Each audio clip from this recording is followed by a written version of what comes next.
meus amigos e minhas amigas benfiquistas. Bem-vindos a mais um episódio do Canto do Benfica, episódio, se não me falha a contagem, número 19. Um episódio em que vamos, inevitavelmente, olhar para o que vem, e o que vem é o clássico dos clássicos frente ao Futebol Clube do Porto. Vamos, eu e o João, filosofar sobre a importância do jogo, que me parece evidente. Vamos recuar uns dias para recuperar também a vitória difícil em Barcelos e vamos olhar para alguns temas, eu vou-lhe chamar temas quentes da última semana, sobretudo com o epicentro no nosso treinador José Mourinho, que soltou umas frases mais do que uma que eu acho que vale a pena dissecarmos e olharmos para elas com olhos de ver. Mas antes disso tudo e até antes da pergunta clássica que o João traz todas as semanas, vamos fazer aqui, obviamente, a vénia, o reconhecimento e a homenagem a António Lobo Antunes, que faleceu no dia de hoje, quinta-feira em que estamos a gravar. E, João, se me permites, eu queria começar por dizer aqui uma coisinha que eu acho que é relevante e depois, obviamente, deixar-te a ti também prestar essa devida homenagem a um dos maiores escritores da literatura portuguesa contemporânea, mas parece-me que não só contemporânea também, e sobretudo um grande benfiquista, que eu acho que é o ponto que aqui no nosso episódio é mais relevante. E, obviamente, quando soube da notícia esta manhã, acho que todos fizemos um bocadinho o mesmo, fomos recuperar citações, passagens de livros de Lobo Antunes, no nosso caso em específico também tentar recuperar frases, e foram muitas associadas ao Benfica. E eu vou retirar, ou vou ler aqui umas declarações ou uma resposta de Lobo Antunes a uma entrevista à revista Visão em 2004, que é importantíssima a diferentes níveis, e eu no final vou querer destacar dois. Antes disso, vou ler a resposta de António Lobo Antunes à pergunta. Ele, como muita gente saberá, esteve na Guerra do Ultramar, na Guerra Colonial, e na altura perguntava-lhe sobre a situação na guerra e sobre os jogos do Benfica. E ele disse o seguinte: quando jogava ao Benfica, parava a guerra. Até o MPLA era do Benfica. Era uma sensação ainda mais estranha porque não faz sentido estarmos zangados com pessoas que são do mesmo clube que nós. O Benfica foi, de facto, o melhor protetor da guerra. E nada disto acontecia com os jogos do Porto e do Sporting, coisa que aborrecia o capitão e alguns alferes mais bem nascidos. A seguir ele diz uma coisa que eu não vou dizer aqui, e no fim termina dizendo: faz algum sentido dar um tiro num sócio do Benfica. E eu recupero isto porque eu acho que isto tem aqui, João, níveis muito importantes. O primeiro que eu queria destacar é um nível interno nosso, do universo benfiquista. Eu acho que isto demonstra uma coisa: nós continuamos, e não vale a pena estar a embelezar a situação, a viver uma altura de grande fragmentação entre os adeptos do Benfica, que vem não só das últimas eleições, é um processo que infelizmente já vem de trás, e eu lendo isto só posso pedir o seguinte, que é, independentemente das nossas nem é crenças, porque crença é só uma, é do Sport Lisboa e Benfica, mas da nossa visão para o futuro do clube, para o presente, se votamos no presidente A, B ou C, se gostamos do treinador A, B ou C, eu acho que isto prova que quando pomos um pé no Estádio da Luz ou em qualquer estádio onde joga o Benfica, em qualquer pavilhão onde joga o Benfica, pelo menos durante aquele período, nós temos que nos amar uns aos outros, porque não faz sentido nenhum, como diz António Lobo Antunes, no nosso caso metafórico, dar um tiro num sócio do Benfica. E eu depois fiz outra reflexão, e queria deixá-la aqui também, que é mais lata e que se estende à nossa sociedade, para pararmos um bocadinho. E se o Benfica, se o futebol, mas neste caso o Benfica, não servir para absolutamente mais nada, que sirva para percebermos que, por muito diferente que todos sejamos, se há uma coisa tão bonita como o Benfica a ligar-nos, faz algum sentido odiarmos a pessoa que está do outro lado. E, portanto, eu quis recuperar isto porque acho que é uma coisa muito séria. Obviamente a guerra colonial foi uma coisa extremamente séria, mas é adaptável ao nosso tempo, e a minha homenagem a António Lobo Antunes. Bom dia, boa tarde, boa noite. Cá estamos para o episódio 19. Eu também vou começar pelo Lobo Antunes. Eu tenho uma particularidade: o facto do meu pai ter sido militar na guerra colonial do ultramar, queiramos usar a palavra ou queiramos usar a palavra que quisermos, E eu sinto muito da escrita quase depressiva do Lobo Antunes, em muito do que eu também vivi enquanto filho, do que era a vida do meu pai e o que era, digamos, as memórias que ele tinha do que viveu nessa guerra. As guerras nunca são de ninguém, mas aquela em particular não era nossa. Ainda era uma coisa mais estranha, que eu acho que estes homens todos, e o Lobo Antunes, que ele próprio dizia que se calhar era muito depressivo na sua escrita, porque a escrita dele é muito difícil. Muito. Eu li o livro Cus de Judas, o primeiro que ele escreve e que ainda é reconhecido como um dos grandes livros dele, e ele dizia isto, como é que um país que consegue produzir tanta beleza como o nosso, também conseguia produzir aquela violência colonial. E eu, fazendo minhas as tuas palavras, neste mundo em que nós estamos, em que parece que estamos a começar guerras todos os dias. Infelizmente não parece. Não é? Estamos mesmo. Estamos mesmo. E um mundo que tinha tudo para podermos viver num mundo cada vez mais perfeito, nunca produzimos tanto como o que se produz, nunca houve tanta riqueza como a que há, nunca houve tantas condições de cuidar de tanta gente como se cuida agora, como temos condições agora, e o que é verdade é que parece que andamos aqui sempre. Dos níveis micro da nossa bancada e do nosso Estado, sim, até aos níveis macro das bombas e dos rockets e essas coisas que agora andam por aí. O Lobo Antunes, para ele o Benfica, e muito do que ele fazia na escrita era uma ligação, e ele sentia uma certa tristeza e nostalgia, e a bola era a ligação ao elemento da alegria dele. E ele foi feliz enquanto menino com o Benfica. E sempre que ele falava do Benfica, das lágrimas que chorou pelo Benfica, e ele que queria ser o Águas da literatura, e eu acho que ele fazia isso, e eu faço permanentemente, que é o meu Benfica de há uns anos era sempre melhor do que o Benfica de hoje. E todos nós temos sempre... E hoje há uma espécie de uma memória do passado, não é? Completamente, sim. Quase um mercado da saudade, como algumas empresas tentam ter. Mas o que é verdade é que, para mim, e eu coloco-me muito no papel do Lobo Antunes, por muitos jogos míticos que nós vamos tendo, não há nada como o 6-3 em Alvalade, porque foi um que eu vivi. Claro. Como certamente eu ouvia muita gente a dizer, não há nada como o jogo Portugal-Coreia no Mundial de 66. Sim.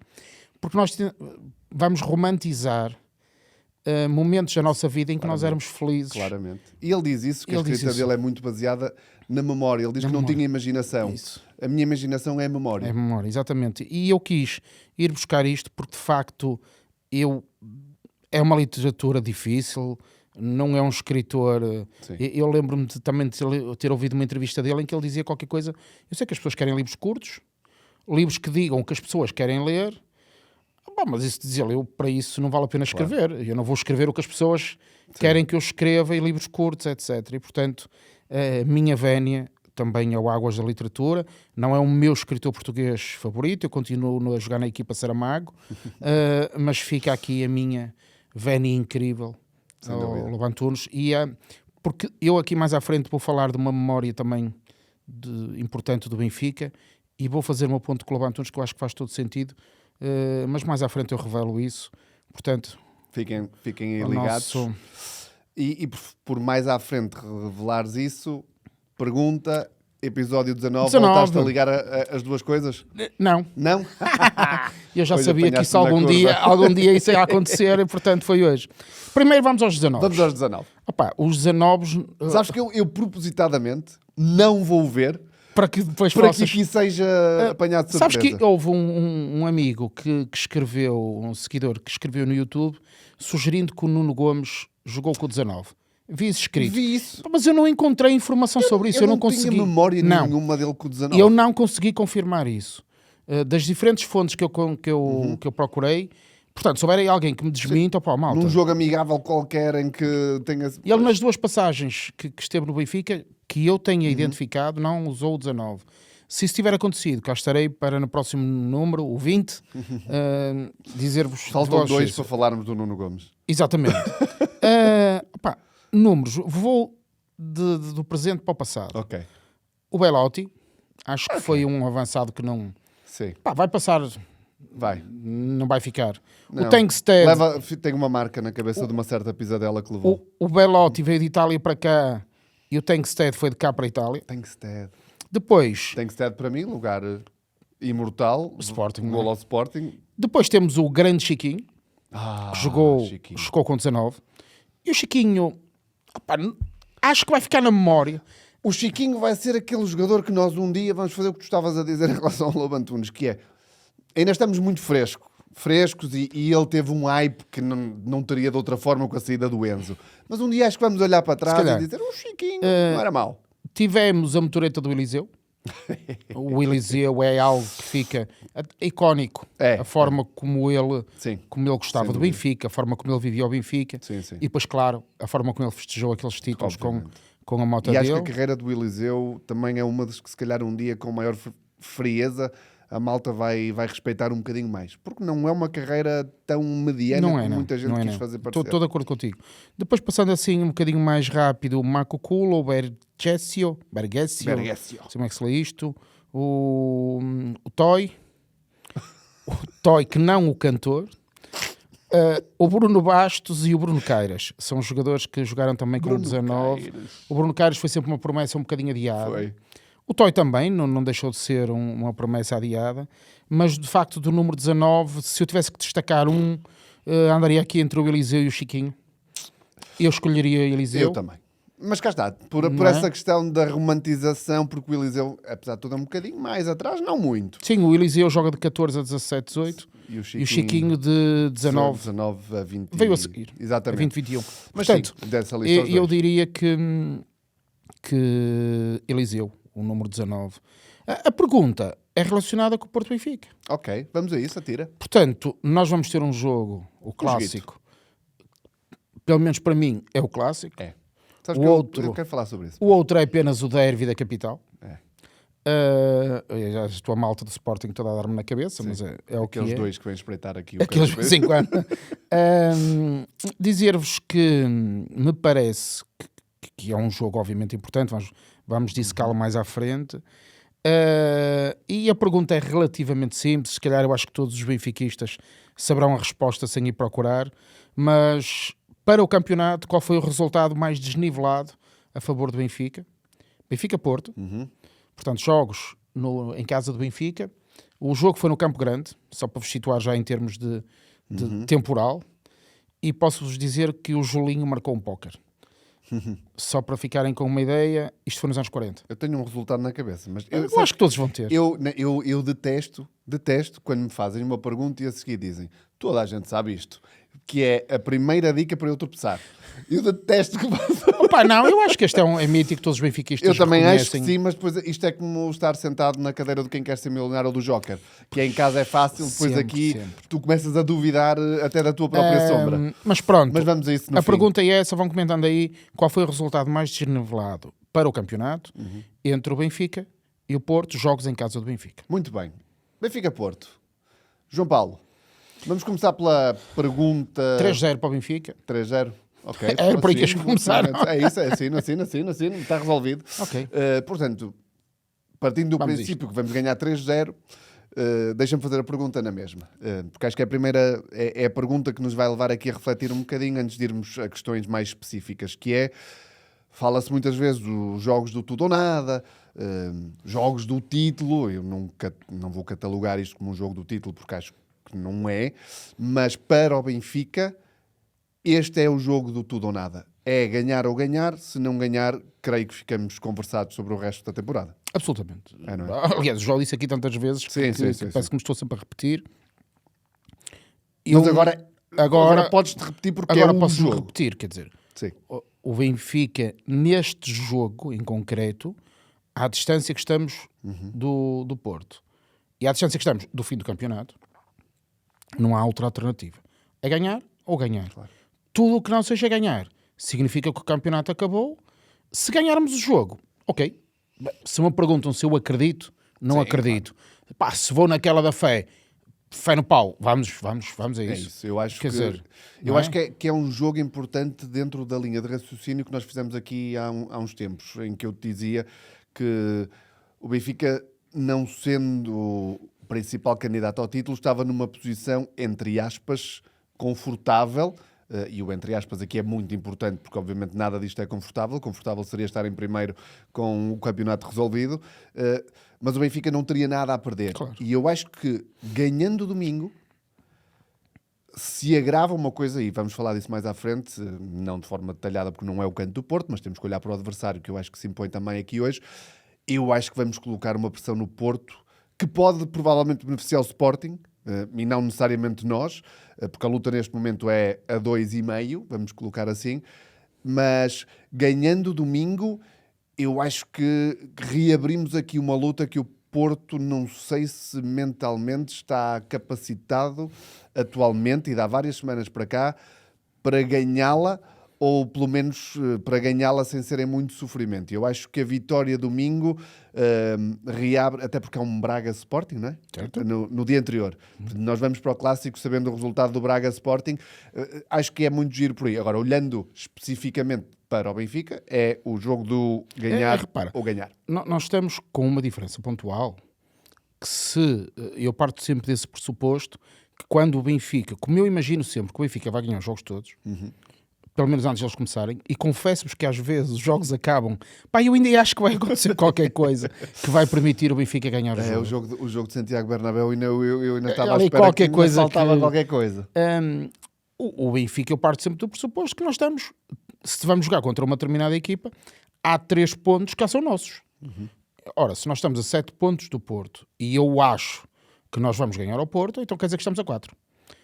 E isso será preciso que o Porto perca mais 4 pontos no campeonato que falta, o que, confesso, tenho dúvidas que aconteça. Mas, por isso é que eu achava que quando foi o jogo Sporting-Porto, ou Porto-Sporting, a vitória do Sporting teria ajudado mais Sem dúvida. os interesses do Benfica. Neste momento, eu percebo que do ponto de vista do Benfica, não há grandes contas para fazer. Se o Benfica entra em todos os jogos para ganhar, e este em particular também. Claro. Porque isso pode ser importante para o jogo. Eu acho que para o Porto, o não perder pode não ser um mau resultado. É isso. E O não podemos perder, não é? entrar Porquê? depois por Porque aí. o Sporting, o Porto já não joga com o Sporting, o Sporting ainda terá que jogar com o Benfica, Exatamente. e o Sporting está envolvido na Champions. Portanto, se o Porto, que está com 4 pontos de avanço, a empatar, continua à frente do Sporting. Sim. Com uma diferença que lhe pode ser interessante, porque ganhou ao Sporting em Alvalade, portanto, em igualdade pontual. O Porto tem vantagem no confronto Significa direto. que o Porto depois ainda pode empatar um jogo a mais do que o Sporting. Exatamente. E nesse sentido, eu diria que o Porto pode jogar com 2 resultados. Sim.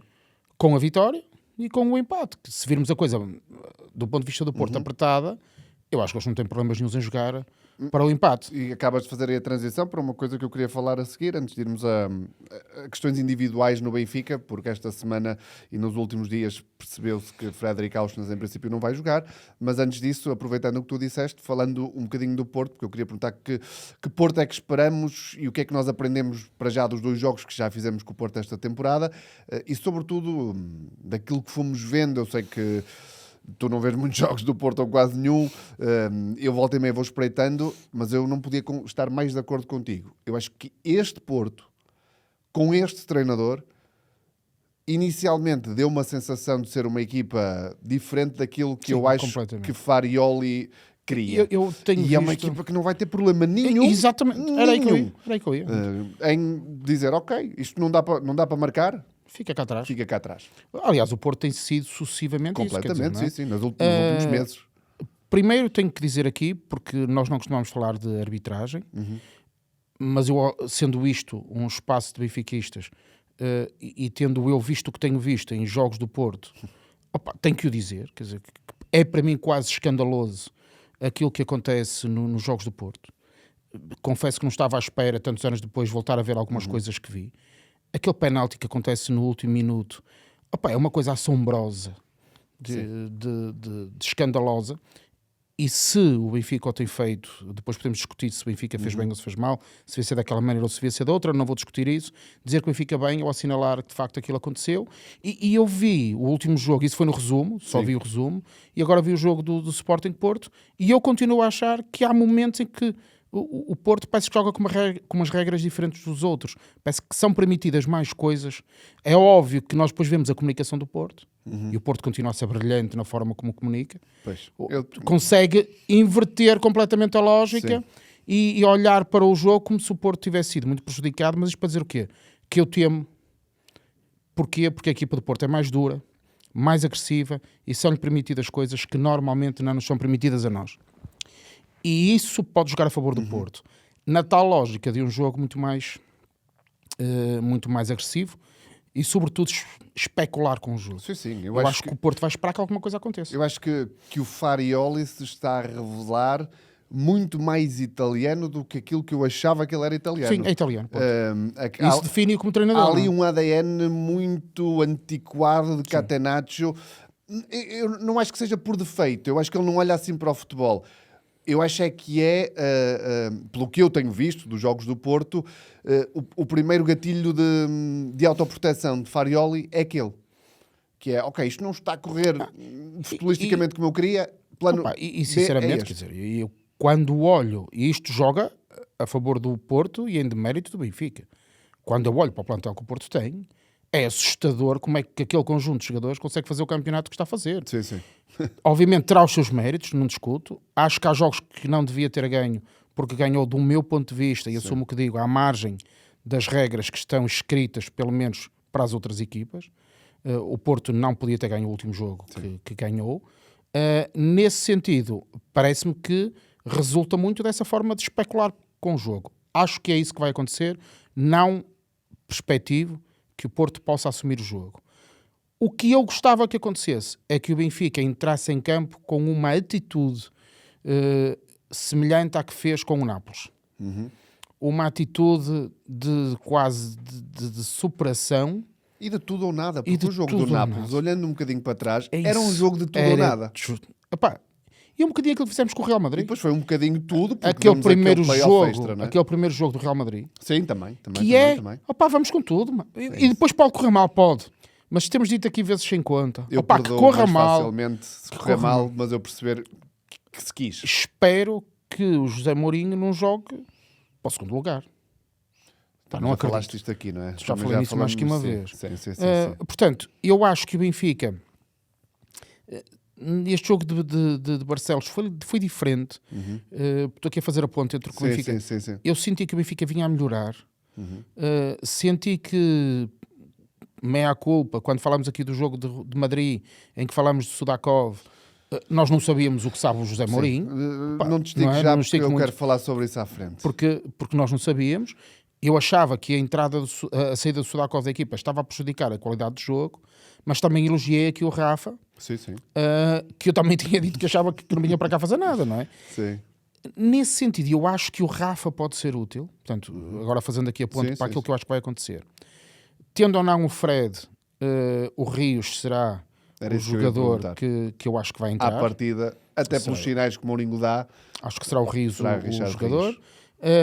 Se o Fred jogar, eu admito mesmo assim que joga o Rios, numa estratégia semelhante à que se fez em Madrid. Ok, percebo. Imagino esta possibilidade, porque no fundo ele ajuda a fazer contenção de meio campo, onde o Porto também tem parte da sua força. Achas que Mourinho aprendeu com os problemas do jogo com o Real aqui, no play-off, aquela dificuldade que nós falamos do meio campo? Sim, admito que seja isso. Eu imagino que possa acontecer algo parecido com isso, embora, como nós estamos a gravar na quinta-feira, e daqui até domingo há um conjunto de informações que nós não temos. É isso. Portanto, podemos estar aqui a falar de uma coisa e daqui até domingo... a questão do Fred aqui entre muitas... Se o Fred não estiver em condições, entrará o Rios. A minha dúvida é se jogando o Fred, se o Rios entrará também. Parece-me também que, se isto acontecer, esta segunda hipótese que eu estou a colocar, Fred e Rios, não jogará o Prestiano. Era isso que eu ia perguntar. Não jogará o Prestiano. Em princípio não joga o Prestiano. É isso a minha perspectiva. Até porque eu acredito que, perante o que aconteceu com o Prestiano nos últimos tempos, e indo buscar aquilo que há pouco dizia da equipa do Porto, que joga, parece sempre ali na margem das regras, o Prestiano será um alvo, um alvo fácil da forma como o Porto aborda este tipo de jogos. De faca nos dentes, e vamos para cima deles e seja o que Deus quiser, não é? Eu admito que, do ponto de vista então do Benfica, nós vamos jogar com o Rios. O que é que será normal? Se eu confirmar que o Fred não joga. Barreiros, Rios. Isso, Barreiros e Rios. Prestiani, Sheldrup Rafa e Pavlidis. Acho que será isto. Se me perguntas, o Pavlidis tem estado muito bem? Pá, não tem. Pois. Mas também quando olho para o que temos, Sim, não há Ivanovic grande... parece que não conta. Não conta. Pelo que eu percebi em Barcelos, nem sequer esteve no banco. Certo. Né? Foi para a bancada. Sim, sobre Ivanovic já falamos aqui várias vezes. Não vale a pena estar a bater no ceguinho, como se costuma dizer. Em relação ao Fred e ao Sudakov, vamos lá mais à frente. Eu queria só aproveitar uma coisa que tu disseste. Eu tinha isto... Deixa-me só dar aqui, porque eu fui fazer algum trabalho de casa. Sim. Porque eu tenho a ideia que o Porto nos ganha sempre. Na minha cabeça, pô, nós vamos jogar com o Porto. São traumas, isto vai correr mal. são traumas antigos. Pronto. Dizer que no total nós já fizemos, isto é informação recolhida no 00, 259 jogos com o Porto e destes 36% o Benfica ganhou e 40% ganhou o Porto. O Porto ganhou-nos mais vezes que nós a eles. E empates foram 24%. Na Luz, porque isto eram jogos globais, na Luz tivemos 120 jogos para o Benfica e desses 120 jogos, 53% ganhamos nós. Nós ganhamos pouco mais de metade dos jogos em casa, que fazemos na Luz. O Porto ganhou-nos 21% dos jogos lá e os empates foram 26%. Portanto, nós ganhamos metade dos jogos, digamos assim, e entre empates e derrotas o resto. Sim. Para o campeonato, nós temos 45 vitórias, 27 empates e 19 derrotas. Isto no total. Sim. Só que há aqui dois dados interessantes, que era isso que eu acho que... Porque eu pensei, isto é só a minha memória a enganar-me. Então fui ver. Este século, 2000 para cá, nós temos... Passaram 26 anos. Estamos em 2026, certo, malta? Então pensemos nisto. 8 vitórias do Benfica. Na Luz. Na Luz, campeonato. 8 vitórias do Benfica, 8 empates, 10 vitórias do Porto. Pois. O Porto ganhou-nos de 2000 para cá mais vezes na Luz do que nós. Nas 26 anteriores, portanto, do 25 de Abril até 2000, o Benfica tinha 10 vitórias, não era muito mais, mas tinha mais vitórias. Tínhamos 11 empates e o Porto só tinha ganho 5 vezes. Ou seja, no mesmo período de tempo, o Porto dobrou as vitórias. O que vai ao encontro da percepção que temos. A sensação que temos que o jogo do Porto é de facto aquele jogo que... E no nosso caso, é um clássico. Voltando a trazer aqui um tema que eu espero que não seja mal interpretado pelos benfiquistas do resto do país, não é? Somos dois benfiquistas do Norte. É o jogo que obviamente mexe connosco, não é? Por mil e uma coisas. Mexe muito mais que todos os outros. Completamente. E não tem que ter aquela carga, isto não tem que ter carga negativa, embora venha muito de experiência negativa. Claro. Por isto que eu acabei de dizer, não é? É isso. Em 26 anos perdemos 10 vezes com o Porto, não é? Sim. É muito trauma para... Agora, eu também não quero ficar com esta ideia, ainda tenho aqui mais algumas coisas que gostava de dizer, mas isto para dizer que, de facto, nos últimos anos é claramente um jogo que é difícil para nós, até porque o Porto tem uma equipa que tem ganho muitas vezes, com muito sucesso, e mesmo o nosso sucesso, porque o tivemos, nem sempre correspondeu a vitórias fáceis, tirando estas nos últimos anos em que tem acontecido, como o ano passado. O ano passado é uma raridade, não é? Sendo verdadeiros connosco próprios.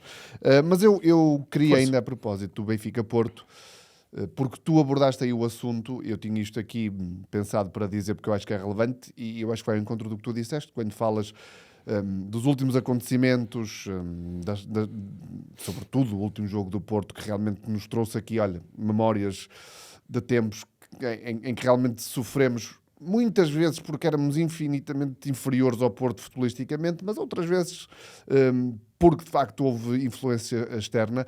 Eu queria aqui hoje, eu disse isso no X, que hoje ia fazer um pedido à malta do Benfica, e quando digo malta não digo só aos adeptos e sócios, digo mesmo à nossa estrutura, às pessoas responsáveis no dia do jogo por nos representarem, para por favor não entrarem eu tenho que ter cuidado com a expressão que digo, mas nesta patetice em que o futebol português já está outra vez envolvido.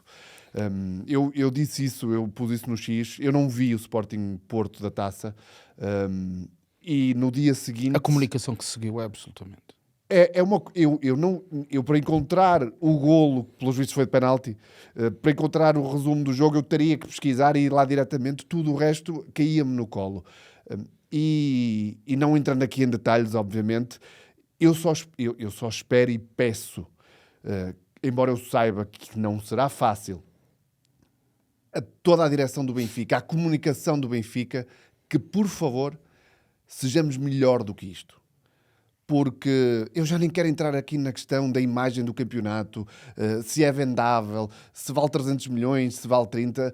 Eu já nem quero ir por aí, porque acho que é uma discussão tão redundante quando depois, no dia-a-dia e nos últimos tempos, porque é factual, o que Futebol Clube do Porto e Sporting têm feito no espaço público, diretamente através dos presidentes, é uma patetice, para não lhe chamar outra coisa, que eu espero que o Benfica consiga escapar. E eu temo, a propósito do que tu disseste, que domingo o Benfica tenha que combater este tipo de narrativa, porque eu temo que nos queiram levar para essa lama à mínima contrariedade.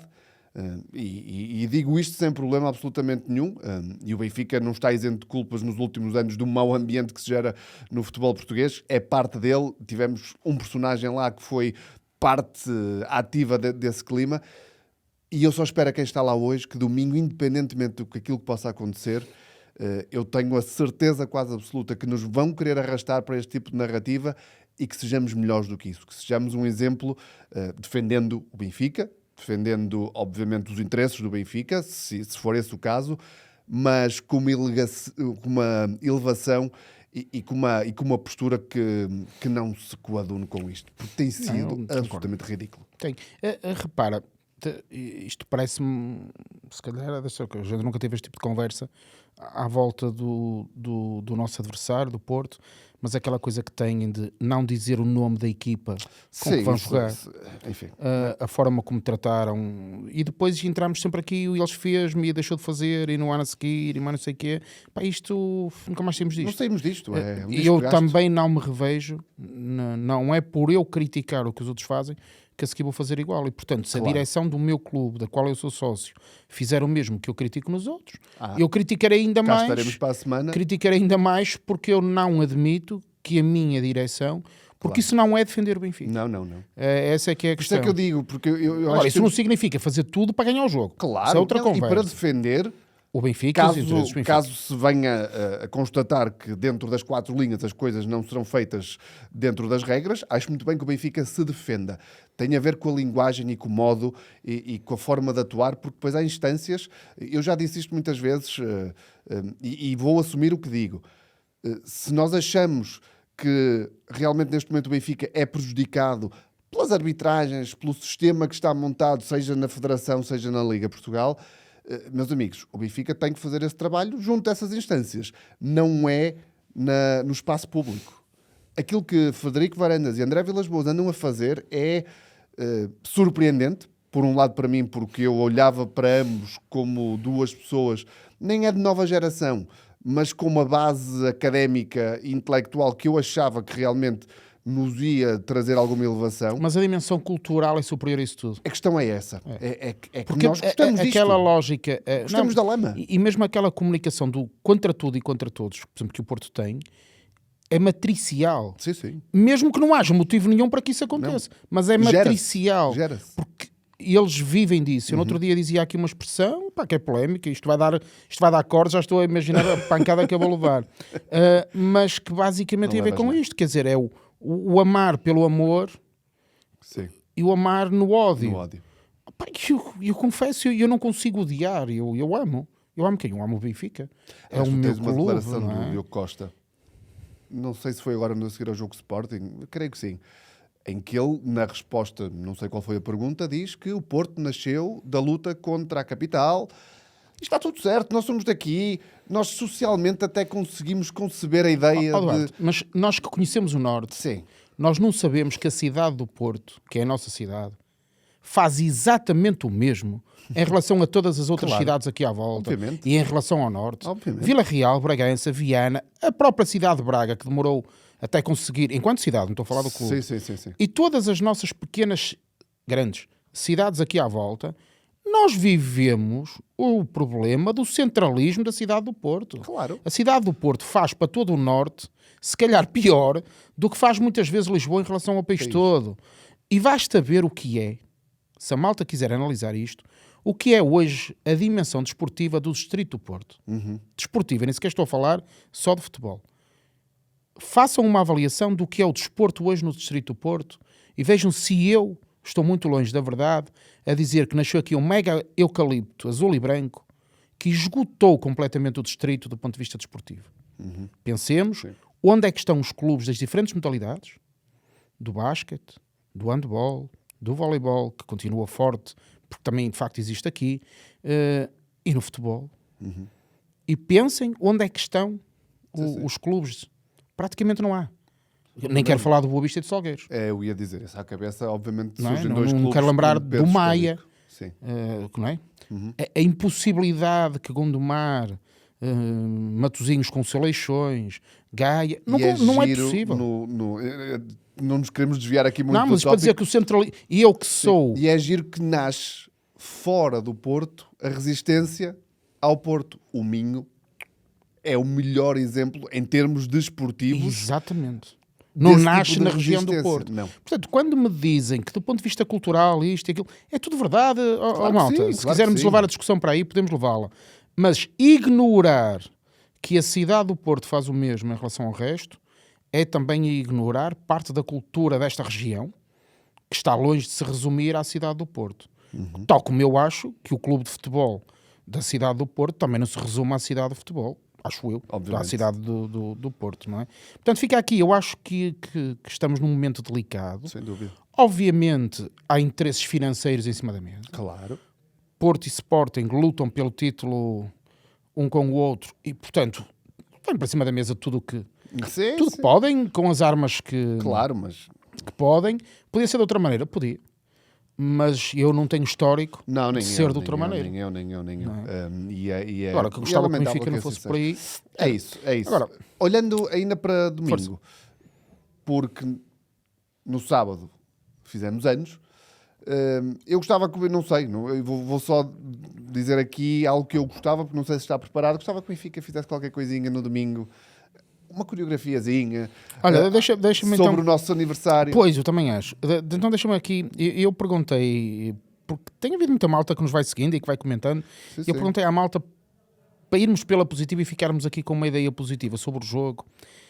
Que memórias é que tinham do Benfica Porto dos últimos anos? Ideias. A Ana dizia-se, tem que ser do campeonato. Lembra-se do jogo do André Gomes para a taça, em que o André Gomes passa a bola por cima. Há quem se lembre, o Jorge refere o gol do Saviola em 2010, que também é, de facto, a chuva. Esperem aí.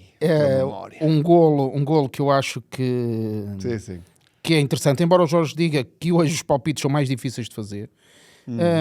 É engraçado, há quem se lembre o Ribeiro de um frango do Bahia na Luz, que depois não foi golo. Porque a bola, frango do Bahia na Luz. Que a bola entra, creio que um remate do Petit, a bola passa a linha de golo, seguramente meio metro, e o árbitro não dá golo. Foi claramente há uma música. escândalo. Exatamente. Olegário, abre os olhos. Quando a bola passa a linha golo no meu dicionário. Exatamente, exatamente. Nunca mais me esqueci.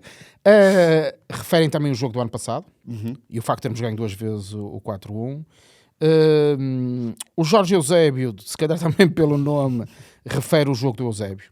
Eu também acho que é de facto um jogo incrível. Esse jogo será difícil de igualar. Aquele minuto de silêncio eu nunca vi, nunca senti. Foi de facto uma coisa inacreditável. O Filipe refere também o gol do André Gomes. Eu, para mim, tenho 2 marcantes. Deixa-me só de referir ainda que o Carlos Miguel diz que o melhor jogo foi de 13-14. O melhor gol foi de Matites, que de facto é um golaço incrível. No plano pessoal, os meus 2 marcantes, um é pela positiva e outro pela negativa. Pela negativa, o gol do Herrera, que nos tira ao penta. Aquele gol no último minuto, aos 90 minutos, que lá está. Ficámos a especular. A especular. um bocadinho quando o Jesus ajoelhou no Dragão. Ficamos à espera que aconteça E depois não e depois não aconteceu. Marcante esse golo do Herrera, até porque retenho como muito forte, são as únicas memórias que tenho desse jogo, o golo e os minutos que o meu filho mais velho vai a chorar na bancada e ele e uma miúda que nós conhecíamos lá de nenhum veio ter com ele a dizer, pá, tem calma, vais ver que isto passa e tal. Ele passa um! E o que é verdade, portanto, esse golo do Herrera e depois o do Eusébio. Acho que são os dois, para mim, os dois mais marcantes, um pela positiva e um pela negativa. Mas pelas referências que a malta foi fazendo aqui, o otimismo é generalizado. Eu quando falaste no frango do Bahia, eu lembrei-me do gol do Laurent Robert. Também é... Quase de um meio campo. É um grande golo associado a um grande frango. Sim, agora, eu acho que há aqui otimismo e o pessoal a referir estas coisas todas. Claro, lógico, e nós temos nós acreditamos sempre cavalgar a onda do otimismo, obviamente. Agora, se vais pensar na questão da coreografia, deixa-me também dizer que esta semana estiveram de parabéns, ou estão de parabéns, os rapazes sem nome, o grupo organizado dos No Name. Acho que era importante também fazermos à boleia deste aniversário, portanto aqui uns parabéns à malta, fazer aqui uma reflexão sobre o que tem sido o movimento ultra. A propósito do que tu estás a dizer das coreografias, acho que valia a pena refletirmos aqui um bocadinho. Vamos primeiro do ponto de vista genérico pensar assim. Quando a instituição, neste caso o clube, isso está a ser mais ou menos generalizado por essa Europa fora, tomam conta do início do jogo, seja com as luzinhas e os LEDs, os telemóveis, aquelas coreografias mais ou menos um pano que sobe ou que desce, institucionalizada, plásticas, retiram o adepto daquele que era o seu momento nobre, que era a entrada em campo.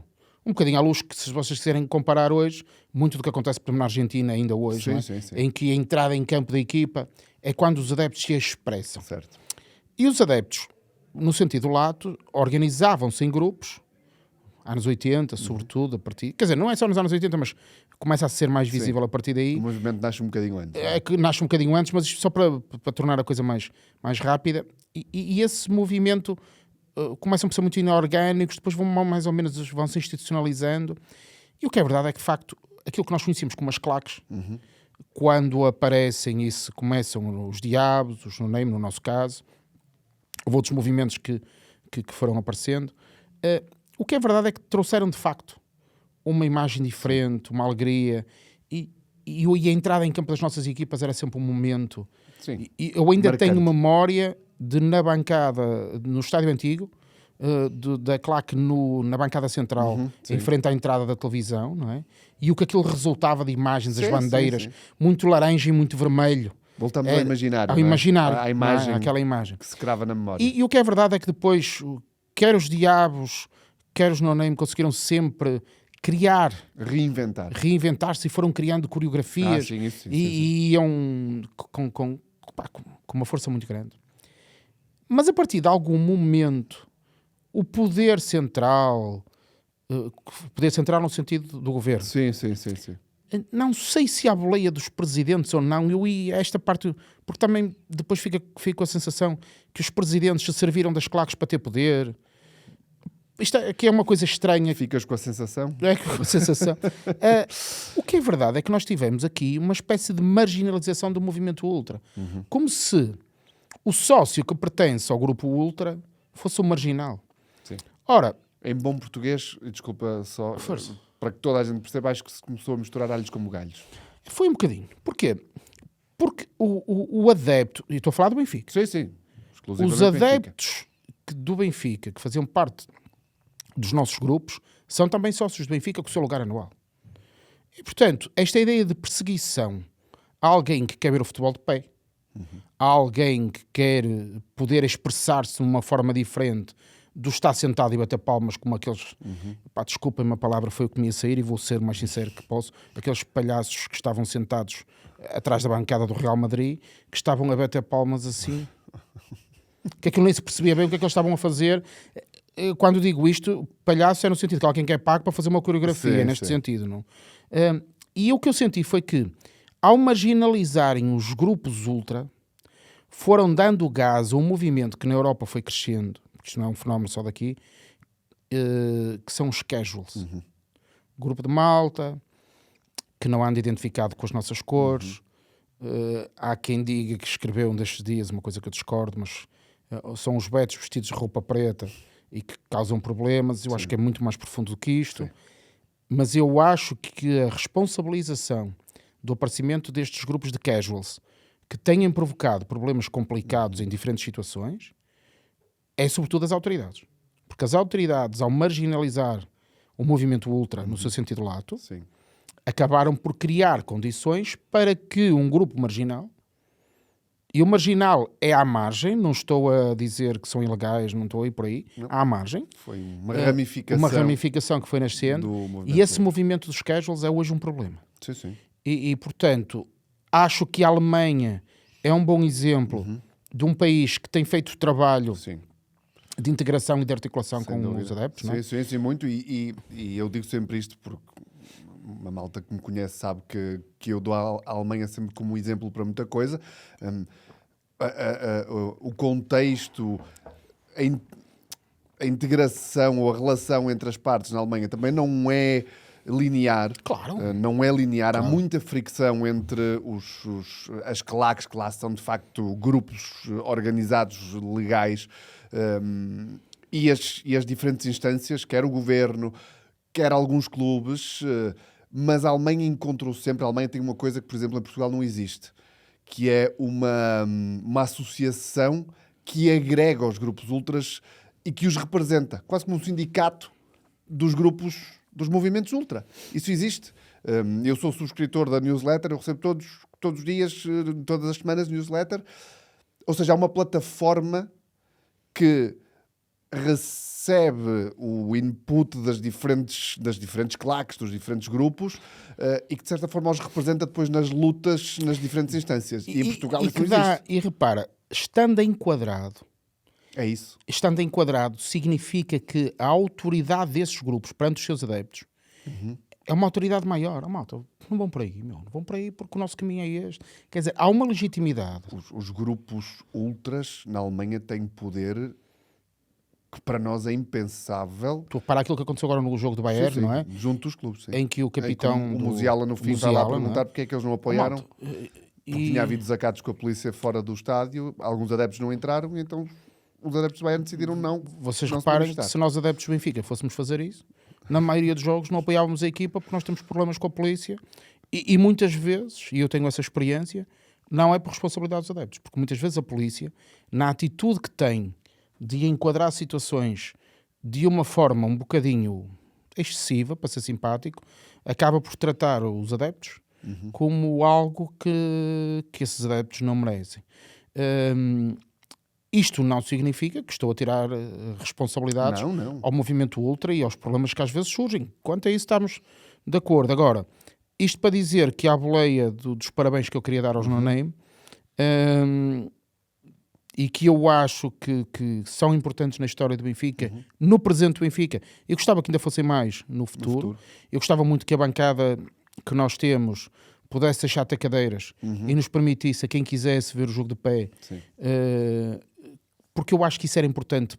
Lá está, para o enquadramento que é preciso dar a esses adeptos. Agora, eu não tenho que, por gostar de ver o futebol de pé, por gostar de ver o futebol junto da malta, da claque, eu não tenho que me identificar perante ninguém. Eu sou sócio do Sport Lisboa e Benfica, comprei o meu lugar para estar no estádio. O caminho descendente em todo este processo começa também nessa questão, quando há não sei quantos, há meia dúzia de anos, tentaram fazer isso. Aliás, uma luta, para não entrarmos aqui em detalhes, que na Alemanha também existiu, e vão ver como é que acabou. Pronto. Fica aqui os meus parabéns aos No Name. Dados aos No Name.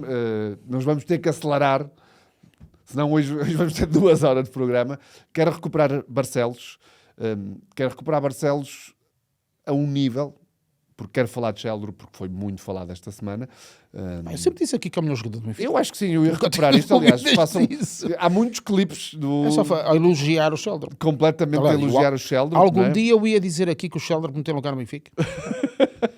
Agora, também é verdade que não fui eu que o tinha preparado para ir para o estrangeiro, para o Bruges, Ora, na estás a ver? semana anterior ao Esta Real Madrid. telepatia que nós temos, por Ou isso é que muita seja, gente vem elogiar que nós nos complementamos, porque Opa! eu quero ir por aí, sabes? Pois. É que eu posso me contradizer. Eu tenho, malta, façam eclipses.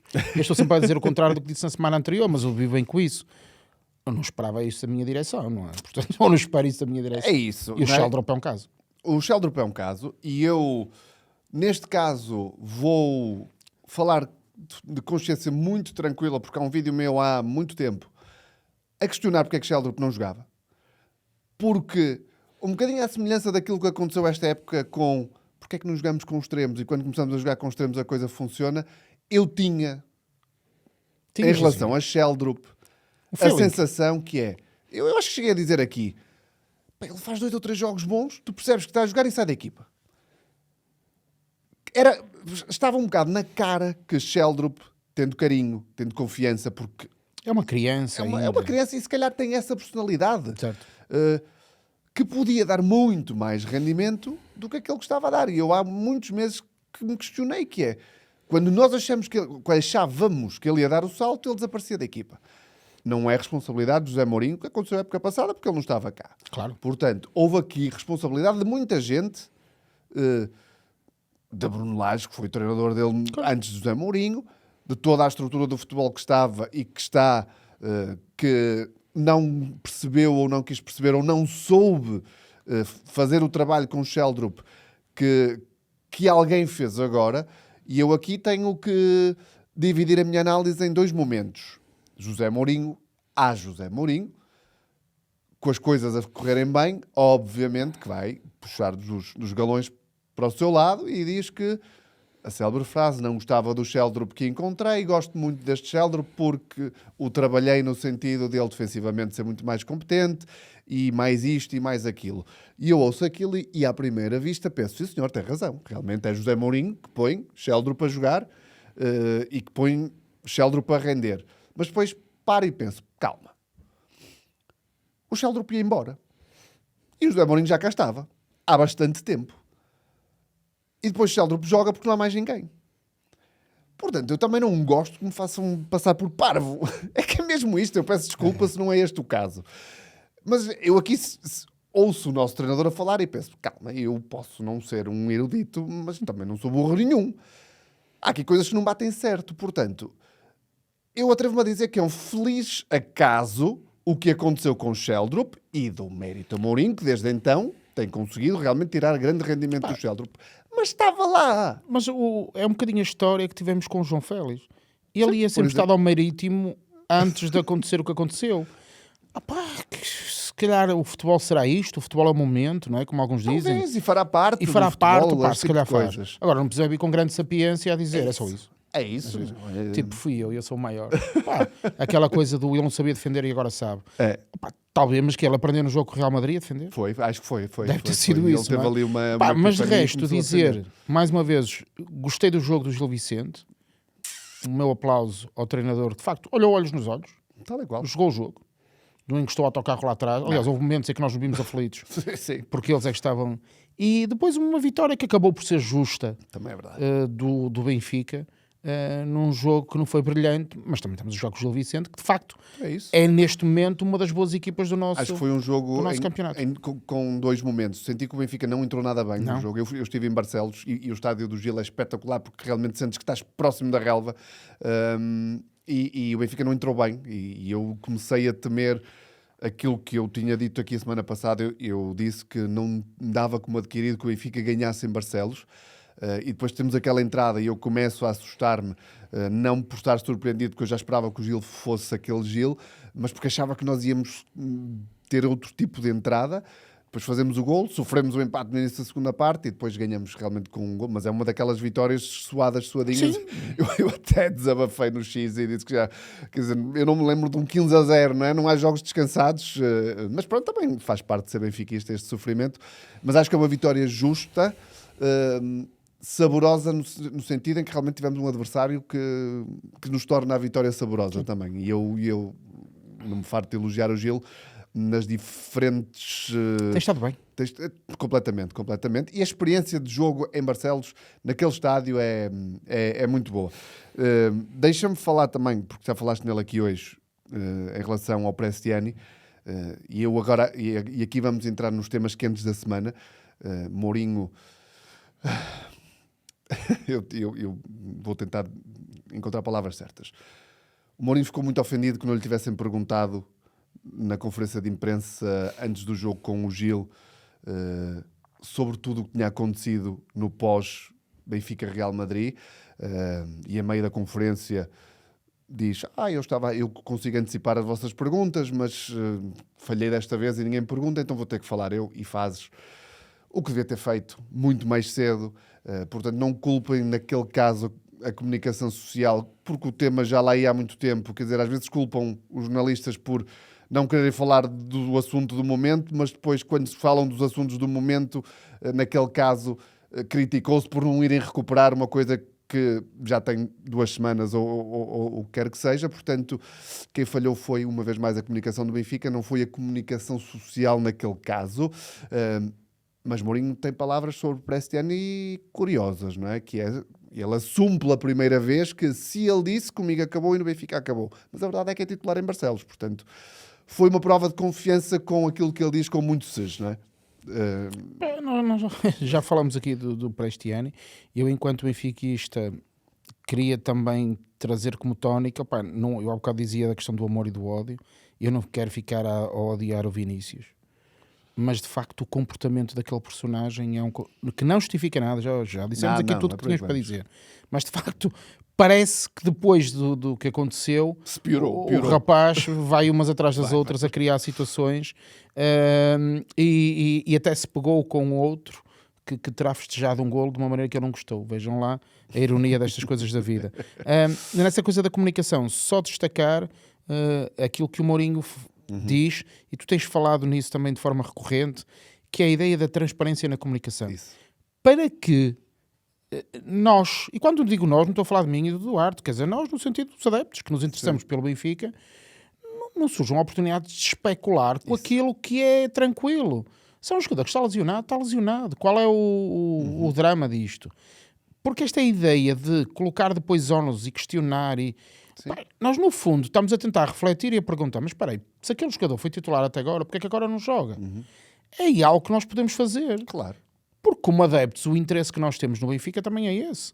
Se nós não nos interessarmos por estas coisas, então vamos falar de quê? Nada, não é? Nós, enquanto adeptos, vivemos disso. Passamos a ser o adepto-cliente, que vai lá O adepto-cliente, e nós não somos o cliente. E, portanto, aquilo que o José Mourinho diz, o Sudakov não jogou porque isto... Mas custa alguma coisa explicar isto quando tem que explicar? Porque, imaginem, a janela nem é janela, o portão de especulação que se abriu com isto tudo, connosco à mistura, porque falamos sobre isso. E nós não contamos para nada, mas certamente há gente que conta muito mais que nós. Não é? É isso, não é? Há outras, na minha concepção de comunicação... Até para a defesa do jogador, não é? É isso. E depois há aquela frase do José Mourinho que eu não entendo, porque não sei se ele a disse com uma ou outra intenção. Quando ele diz, a propósito do Sudakov e do Lukebaki, quando ele dá toda a explicação de porque é que o Sudakov não joga, se o Lukebaki só podia jogar 10 minutos, e termina com: mas também o Benfica não me paga para vos dar justificações. E houve muito benfiquista que bateu as palmas e disse: é verdade, sim senhor, o Benfica não paga, o Mourinho não tem nada que dar justificações à comunicação social. E é aqui que está o grande erro. O Mourinho tem que dar justificações aos sócios e aos adeptos do Benfica. E naquele caso é através da comunicação social que se dá a justificação. Não quer falar a comunicação social toda, falar Tem os canais do clube. Tem os canais do clube. Mas tem, sim senhor, que dar justificação tem. aos adeptos e sobretudo aos sócios. Porque, como alguém disse nas redes sociais, e muito bem, o sócio faz parte da dinâmica económica do clube porque paga. Quem tem Red Pass, olha, como eu, Total, paga ali bom dinheiro para poder ir ao estádio. E, portanto, quando mais não seja, nem é responsabilidade, é respeito. Não, Duarte, né? Portanto, aquela só frase o simples mal. facto de sermos sócios é aquela diferença que temos falado aqui recorrentemente. A minha linha vermelha para eu continuar a ser do Benfica, só me imagino a deixar de ser do Benfica quando os sócios deixarem de ser os donos do clube. Porque para mim, de facto, isso é uma linha vermelha, Sim. vermelha e neste caso no mau sentido, não é? Vou fazer a piada, uma linha azul, que eu não quero passar. Portanto, no dia em que isso acontecer, eu deixo de ser benfiquista. Pelo menos o meu Benfica Sim. morreu nesse dia. Ora, eu enquanto sócio tenho o direito, Claro. e mais, eu tenho o dever de exigir que me expliquem as coisas. Da melhor forma que conseguirem para defender o Benfica, está tudo certo. Agora, não permitam a especulação. É isso. Porque eu acho que isso até prejudica, quer o grupo, os jogadores. Porque é assim que nós vivemos numa sociedade que é assim. E negar a evidência, como se nós estivéssemos nos anos 80, em que a comunicação é apenas uma coisa fechada. Sim. Não é. Acabou-se. Se não, expliquem-me como é que o Record, com quem nós cortamos relações, sabe sempre o 11 do Benfica. E as lesões dos jogadores? Como? Obrigado por teres tirado as palavras que eu ia dizer a seguir. Portanto, acho que é muito isso. É muito isso. E o Benfica, através da omissão, do silêncio, cria muitos mais problemas do que aqueles que resolve, não é? E fazendo aqui, eu gostava mais que fosse o Benfica a falar com o Record. Sim, também gostava mais, não é? Não é? Cortam relações com o Record e depois o Record é que sabe tudo. Nós queremos saber. Mas é depois este jogo do gato e do rato, não é? Porque, cá está, isto é tão... Eu não estou a bater no Record, o Record faz o seu trabalho. Mas isto é tão perverso, mas é importante que as pessoas que nos ouvem e que nos veem, e eu sinto que tenho alguma responsabilidade nisto, porque realmente, com carteira profissional, com carreira em jornalismo, eu hoje estou numa posição em que eu me coloquei confortavelmente ao longo dos anos, porque sempre fui honesto e aberto em relação ao meu clube, e hoje posso estar aqui e falar abertamente sobre isto. Mas esta relação perversa que existe tantas vezes, não pensem só que é o Porto, que é o Sporting, o Benfica também faz isto com a comunicação social, e muito, que é, vamos cortar relações com um grupo, quando sabemos que por aqui estamos a ceder informação ao grupo, para depois criticar o grupo. Quer dizer, eu muitas vezes sinto-me ofendido na minha inteligência, que pode não ser muita, mas para este tipo de coisas eu olho para aquilo e penso, porquê? Porquê? Porquê que se faz isto? Porque depois é a bola de neve de problemas. E nós, a semana passada, escusávamos. E eu olho para isto e penso, para que é que eu estive aqui a bater no Mourinho a propósito do Sudakov e do Luquebac quando eles não podiam jogar?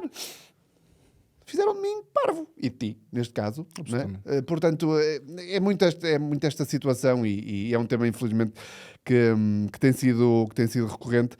Recuperando o Barcelos, acho que foi um bocadinho isso. O Sheldrup... Sheldrup e mais 10. A figura, Sheldrup e mais 10. Elogia ao Gil. E vamos um bocadinho às modalidades, ou neste caso ao futsal, porque gravamos hoje quinta-feira, amanhã temos a segunda mão do jogo da Champions com o Sporting no João Rocha. Tenho o nosso rival, não é? Sim, no futsal é. No futsal é de facto o nosso grande rival.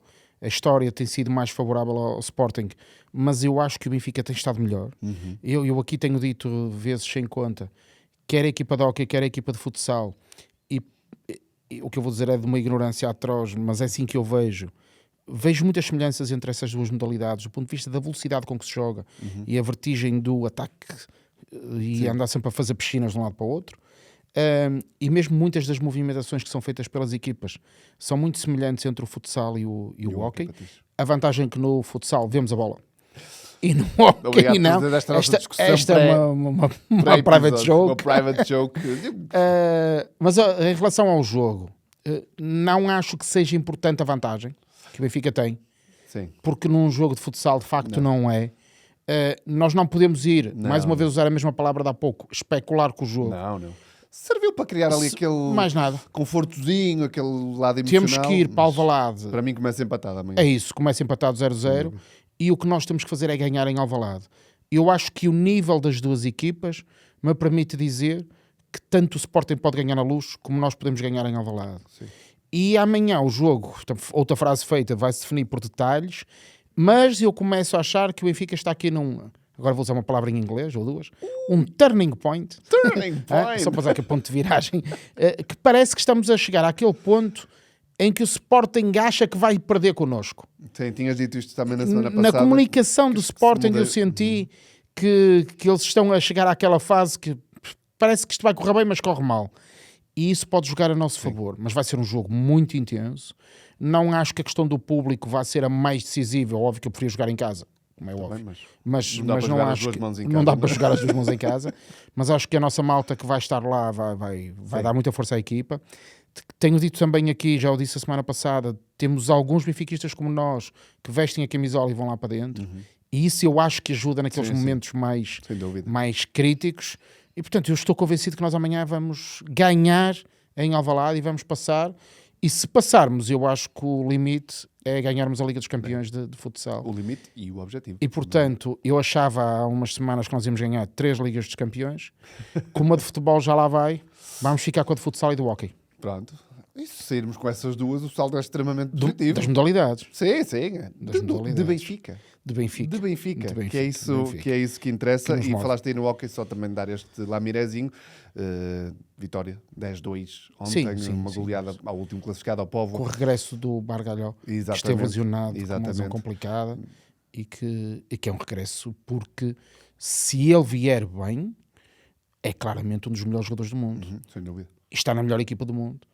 Portanto, dependendo do resultado de domingo no jogo do futebol, do próximo episódio para a frente podemos falar só de modalidades até ao final da temporada. Depende do jogo de domingo. Porque como eu acho que nós vamos ganhar... É isso. 3-0, não é? 3-0. João, antes de irmos à figura e à memória e resposta, olha, vamos lá. A resposta do... Tens resposta? Eu perguntei, deixa-me repetir a pergunta. Sim. A pergunta era, qual foi o resultado mais desnivelado a favor do Benfica num jogo em casa? Benfica-Porto, o resultado mais desnivelado. E disse que foi nos anos 40. Sim. 12-2? 12-2. Perfeito. Caraças. Póquer do Julinho em 42-43, um jogo realizado no Campo Grande. Isso. Mas eu acho que a maioria dos benfiquistas... Vem logo este resultado à cabeça, mas depois entra a questão da dúvida da sombra, que isso não era. Será que foi para o campeonato? Foi. Eu também tinha a ideia que não era para o campeonato. Porque depois há a questão das inaugurações dos estádios, não é? Em que o Porto ganha o Benfica e o Benfica ganha o Porto. É isso. Não, mas então acertei. 12-2, tal e qual. Vamos à figura da semana.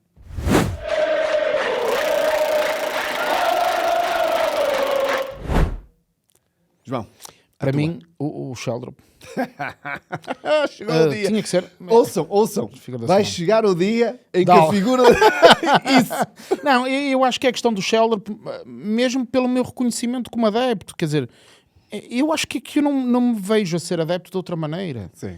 Porque é facto isto, é irracional, a emoção. O miúdo, durante muito tempo, parecia-me que não ia dar jogador.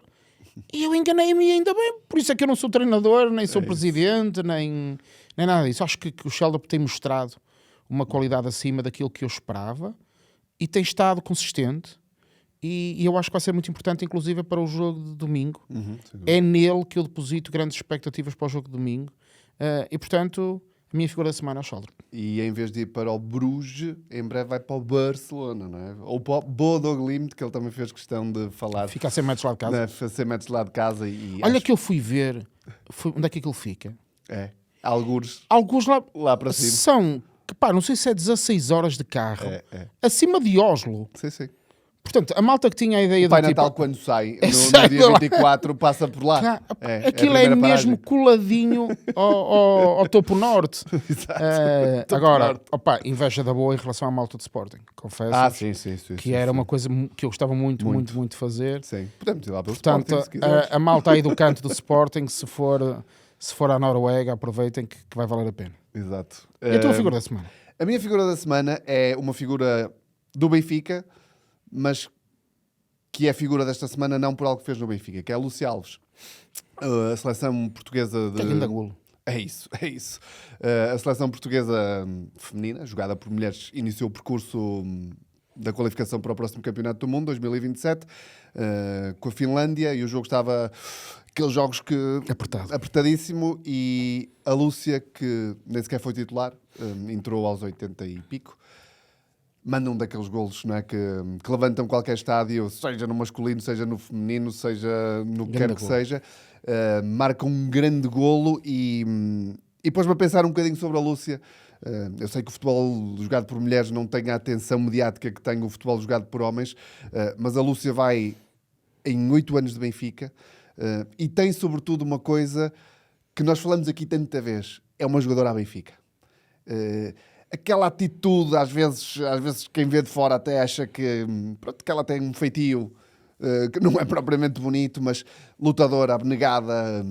Não quero dizer que ela tecnicamente não seja evoluída, porque eu acho que é, mas não é das mais evoluídas, mas compensa com garra, com atitude. E depois saca-me um golaço daqueles, portanto, ainda por cima é a minha vizinha, porque ela é de Paredes, eu sou de Marco Canaveses, portanto, Lúcia... Eu não quero ir à geografia, mas com jeitinho, eu se calhar ainda estou mais perto que tu, quer dizer, eu acho que Gaia é mais perto que Paredes, que Marco Canaveses, mas pronto. Olha, não sei. Agora é a malta do Sul, porque eles acham todos que isto aqui é tudo igual. Agora vão ao mapa e tal. Exato, então comecem lá. Portanto, a minha figura da semana é a Lúcia Alves, pelo grande gol que marca ao serviço da seleção e por aquilo que representa para o Benfica. Memória da semana.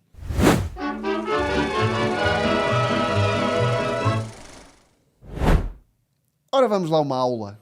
Olha, eu guardo ansiosamente por estes momentos. Porque vai demorar um bocadinho. Já vamos com quantas horas? Com 2? 2, quase 3. 3. E eu vou falar do Félix Bermudas. Existe um certo mito entre nós. Isto acontece raras vezes. Eu começar-me a rir, porque está divertido o programa hoje, apesar de termos falado sobre assuntos importantes, mas tu dizes Félix Bermudas, na minha cabeça Bem, o Bermudas, João Félix o e o Bermudas. Opa! Não, quase que era aquela pergunta: como é que se chamava o filho do Félix Bermudas? Desculpa interromper-te. Não, que imagem do demónio. O filho do Félix e do Bermudas não é uma grande imagem. Ora bem, malta, não, agora falando uma coisa séria, mas que eu acho que entre nós benfiquistas podemos falar. Há um certo mito na comunicação do Benfica à volta de Cosme Damião, e não há mal nisso. O Cosme Damião é um homem importante, que eu já referi aqui em outros momentos. O Cosme Damião é de facto um homem importante na história do Benfica. Eu diria que desportivamente é dos mais importantes, mas no entanto, para mim, o Félix Bermudas tem uma importância maior do que o próprio Cosme Damião. É ele que é autor de um dos textos mais lindos, um texto de 1944, que aparece recorrentemente na internet, que diz: porque sou benfiquista. E ele diz qualquer coisa como isto: eu sou benfiquista porque a devoção ao meu clube, isso tem a ver connosco, não me priva da liberdade de pensar e de tributar o meu apreço aos seus competidores quando sabem merecê-lo. E portanto, ser benfiquista é também isto, e ele disse-o.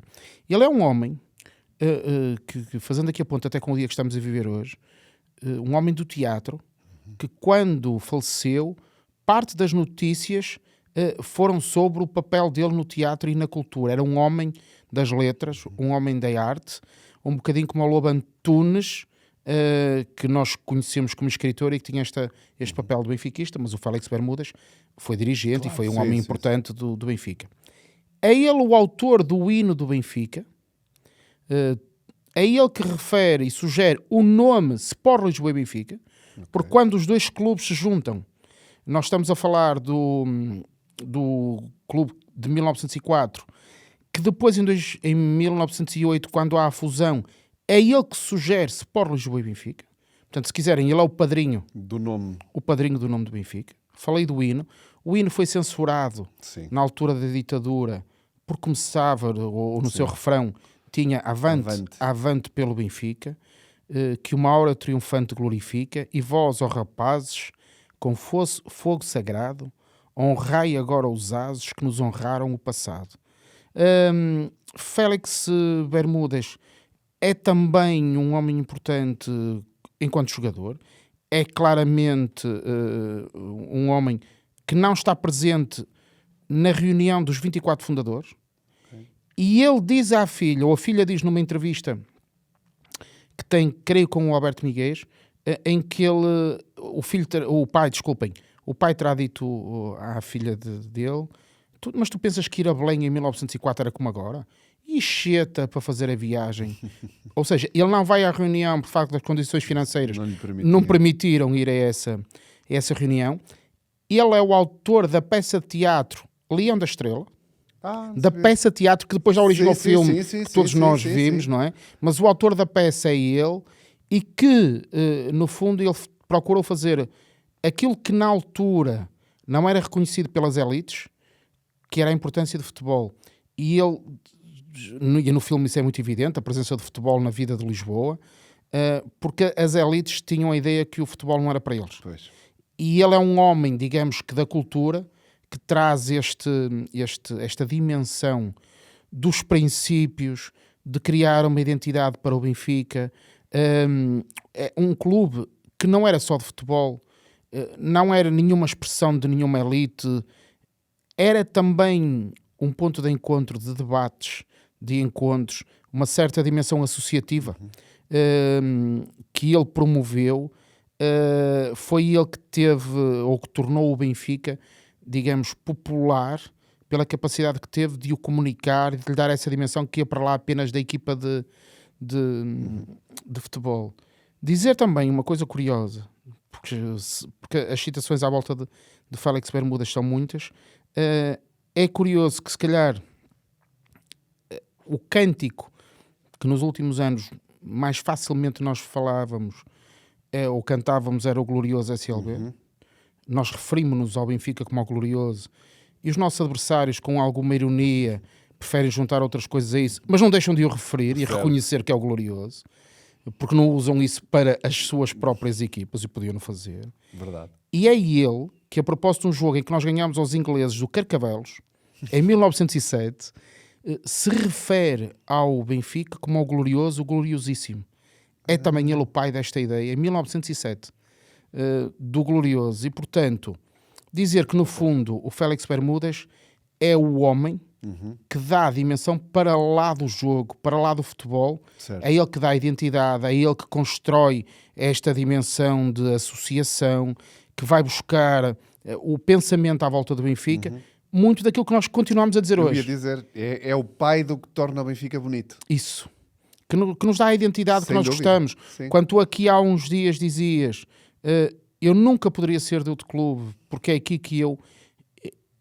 Ele cria uma associação com princípios, com identidade, com uma narrativa própria, e é isso que faz de nós o Benfica. Sabes que isso é tão interessante que eu há uns tempos dei por mim a pensar nisto, porque há sempre a célebre pergunta: porquê é que és de determinado clube? E há variadíssimas respostas e justificações, e todas elas válidas. E no meu caso, eu dei por mim a questionar-me se eu sou do Benfica porque o Benfica tinha aqueles valores, ou se eu sou como sou hoje, com estes valores que eu tenho, sociais, políticos, de confraternização, de forma de estar na vida, porque me tornei benfiquista por culpa do meu pai, não é? Naqueles momentos miúdo, tu escolhes o clube por esse tipo de razões. Eu com 6, 7 anos não fui ler os manifestos, não é? E o que é que o Benfica representava. E eu dou por mim a aceitar hoje, com quase 40 anos, que grande parte da pessoa que eu sou hoje também o devo ao Benfica, não pela bola que entrou e pela bola que saiu, mas por esses valores que eu hoje fiquei a conhecer um bocadinho mais, porque não sabia de forma tão detalhada a importância que Félix Bermudas tem. Ocorreu-me falar nisto, porque um grupo de amigos, malta, o Picado do BI, desenharam uma camisola em que colocaram alguns nomes importantes da história do Benfica, e quando eles escreveram Félix na camisola, houve muita malta que pensou que era o João Félix e que achava estranho como é que ao lado do Cosme Damião apareceu o nome do Félix, não é? Claro. E foi preciso explicar a essa gente, e foi a partir daí que eu acho que há, do ponto de vista do Benfica, algum desconhecimento da importância deste homem. Eu já falei no último episódio também da importância de outros presidentes na questão da construção do estádio. Sim. Mas indo de encontro ao que tu estavas a dizer, há aqui uma citação que era com que eu ia fechar hoje, que não sendo do Félix Bermudas, é do Lobo Antunes, e que me faz dizer o mesmo que tu acabaste de dizer. Diz o Yuri, coloca o meu colega de história, em que ele escreve qualquer coisa como isto, a propósito do Lobo Antunes: eu sou de esquerda pela mesma sem razão que sou do Benfica, e não consigo conceber que pessoas de quem eu gosto muito sejam do Sporting, e eu diria do Porto. Talvez a explicação mais elaborada, até filosoficamente, para este facto fosse a do meu querido amigo, o ator Artur Semedo, que ao perguntarem-lhe por que motivo se sentia do Benfica, respondeu: Porque eu não sou um homem às riscas. Eu sou um homem de uma cor só, vermelho. Isso. E está aí justificado. A minha memória da semana... E agora vem a malta toda a dizer que nós somos todos de esquerda, porque eu disse vermelho, a malta, estou a falar do Benfica. Eu já disse aqui que era de esquerda, Eu portanto... também sou, mas no outro dia, não sei o quê, do PCP, ó malta. Não, calma. Não, mas vamos Também fazer precisamos usar. Não é isso. Eu depois até comentei isso a alguém que escreveu no YouTube, malta, basta fazer uma pesquisa no Google Sim. para perceber, pelo menos pela minha parte, onde é que eu ando. Mas isto para dizer Nós não que... andamos escondidos. Não, de e essa todo, de vantagem todo. que nós temos, porque ainda por Completamente. cima era fixe, se fizessem esse tipo de comentários, tendo lá a cara e o nome, Olha, boa. isso levantava-nos... Não vamos por aí. Não vamos por aí. Mas continuem a seguir, que a malta gosta. É isso. A E minha comentar. memória da semana já foi tocada aqui hoje e a recuperar jogos com o Porto. Recupero o 1-0 de 9-10 com o gol do Saviola. Não por toda a imagem estética daquela vitória, aquele vendaval a 4 dias do Natal, um determinado indivíduo sentado em cima da linha de golo para que não fosse fora de jogo o remate do Saviola. É uma das memórias de uma temporada que nos deu o título no final da época, mas eu alavancava essa vitória a outra que tivemos 3 meses depois, no Algarve, na final da Taça da Liga, em que ganhamos 3-0 ao Porto. E eu quero recuperar esses 2 jogos porquê? Porque foi, se calhar, no meu tempo de vida, e naquela altura, portanto, há 15 anos, estava com 23, 24 anos, foi a primeira vez que, de forma consciente, eu senti que éramos melhor que o Porto. Depois deixámos de ser outra vez, portanto, aquilo não foi, mas naqueles 3 meses em que ganhamos o jogo do Saviola, em que ganhamos a final da Taça da Liga com um frango monumental do Nuno. melhores. Naquele ano éramos muito melhor. Mas foi olhando para o passado, ou seja, de 2009 para trás, foi a primeira vez em que eu olhei para os duelos com o Porto e disse: porra, somos muito melhores. Porque antes nunca tínhamos sido. Tínhamos ganho, claro que sim, tínhamos ganho jogos, mas não era antes desse jogo, de 9-10, não é? E no meu tempo de vida, não antes da minha existência. Por isso é que eu disse, no meu tempo de vida. E, portanto, eu recuperava hoje esses 2 jogos porque mérito seja dado a Jorge Jesus, mérito seja dado a Luís Filipe Vieira, a Rui Costa também, que foi o início do seu percurso como dirigente. Tínhamos uma equipa absolutamente fabulosa, né? Monstruosa, aquela de 9-10. 9-10, eu acho que a de 9-10 e 13-14 São as duas da era moderna do Benfica, Sim, se calhar sim, as duas melhores equipas. Deixa-me, a propósito do jogo de domingo, vou terminar com outra frase do Lobo Antunes. Vamos a Prometo que isso. não digo mais. Desde que me tornei homem, chorei a morte de 3 pessoas que muito amava. Todas as outras lágrimas chorei-as pelo Benfica. E quase todas as minhas alegrias devo-as ao meu clube, pois eu acredito que domingo nós vamos ganhar também por ele. Vamos, sim, senhor. E termino eu recuperando uma coisa que queria ter dito no início, naquela minha reflexão inicial, porque não escrevo estas coisas, depois esqueço-me de algumas partes, em que eu recupero a experiência, a vivência do Lobo Antunes na guerra e a importância que o Benfica teve em parar um conflito fratricida. E queria recuperar uma coisa que não é do Lobo Antunes, mas que fecha isto, que é uma coreografia, hoje também se falou disso, de um clube nórdico. Confesso que não me lembro qual é o clube, mas é uma coreografia que volta e meia me aparece e que encaixa na perfeição na temática 2, que é: cuidado com quem odeiam, porque pode ser alguém que amam. E com isto termino e tu terminas. Viva o Benfica!